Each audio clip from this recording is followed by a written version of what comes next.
समर्पित किए हुए, अब कुछ बने न बने, पक्का विश्वास करो वृंदावन में बैठे हो, बस ऐसी रेखा के अंदर रहना, और श्री जी ना मिल जाए तो मुझे बताना कि हम तुम्हें वहीं मिलेंगे, पक्का जाके व्यवस्था हमें को तो करनी है, तुम्हें चिंता नहीं करनी। बस लक्ष्मण रेखा के अंदर, सच्ची कह रहा हूं, मंदिर में चढ़ के कसम खवाई जाती है, हम वृंदावन में चढ़ के बैठ के बोल रहे हैं।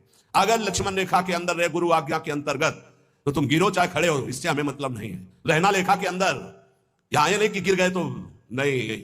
अवगुण करे समुद्र सम गणत न अपनो जान, राई के सम भजन को मानत मेरु समान, ऐसी लाडली की शरणागत है। वृंदावनी प्रभाव सुन अपनो ही गुण देत, जैसे बालक मलिन को मात गोद भर लेत। माँ ये नहीं देखती कि बालक सोच लपेटे है, माँ देखती सिर्फ बालक है मेरा, दूसरे देखते हैं सोच लपेटे। ऐसे ही इष्ट और गुरु का अनंत माताओं जैसा दुलार होता है, बस आप उनकी आज्ञा पर बने रहना।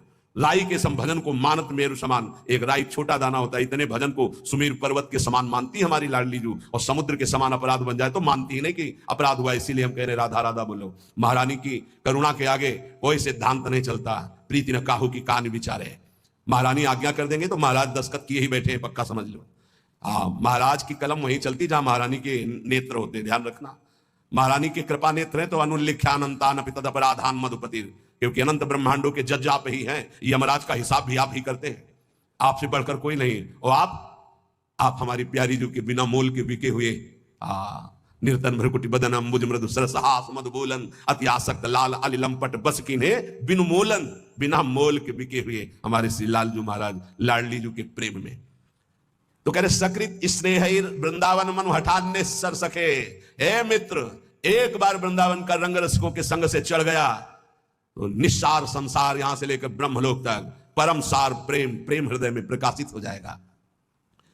महारंकत्वे वा परम विभवे वा बहुतरे सुखे वा दुखे वा यशसि बहुले यथाप्यशसि, मणौवा लोष्टे वा सुहृदि परमे वि द्वेषति वा समादृष्टिर नित्यम मम भवतु वृंदावन जुषहा। बहुत महिमामयी बात।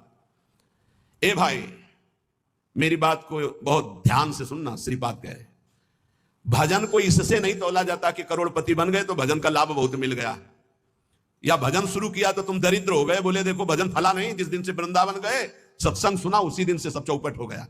दोनों बातें समझना। महारंकत्वे वा परम विभवे, सिंगे पे है, अगर रसिकों के संग का रंग चढ़ेगा तभी इस मार्ग में चल सकते हो, नहीं तो फिसलन ही फिसलन है। महारंकत्वे, हो सकता है जिस दिन से भजन शुरू करो उस दिन से शुरू हो जाए तुम्हारा पाप का संयोग जो पूर्व जमा हुआ है, क्योंकि नष्ट होकर अब तुम्हें भगवत प्राप्ति करानी है। कल एक साधक भारी रोग से ग्रसित, और वो बोला कि हमें लगता है कोई वैष्णव अपराध बन गया,